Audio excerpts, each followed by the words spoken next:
कोयल बिन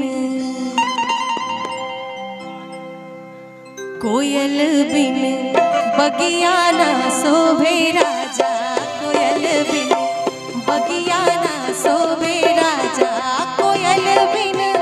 बगिया ना शोभे राजा, कोयल बिन बगिया ना शोभे राजा, कोयल बिन बगिया ना शोभे राजा, कोयल बिन बगिया ना शोभे राजा।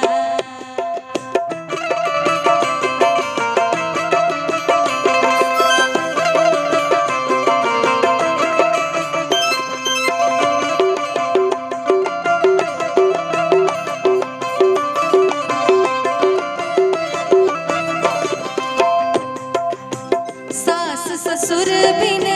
ससुर न शोभे, सास ससुर बिन सास ससुर बिन सास ससुर बिन ससुरो न शोभे, सैयारे बिन सिजिया ना शोभे राजा, सैयारे बिन सिजिया ना शोभे राजा, सैयारे बिन सिजिया ना शोभे राजा,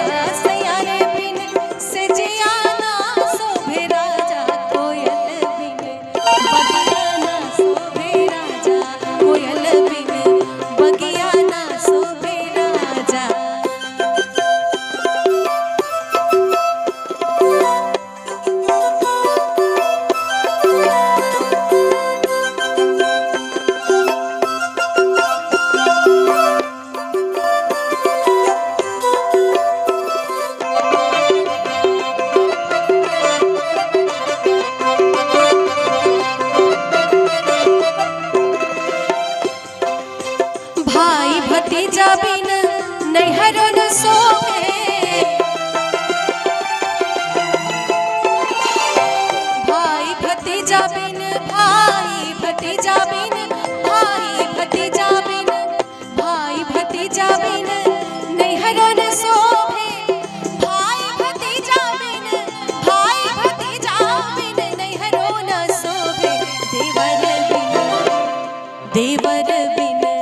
अंगना ना शोभे राजा, देवर बिन अंगना ना शोभे राजा, देवर बिन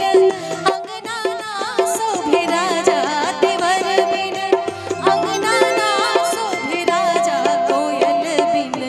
बगिया ना शोभे राजा, कोयल बिन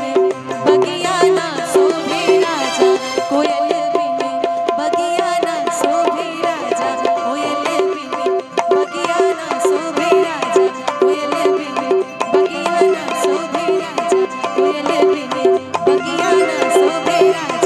कोयल बिन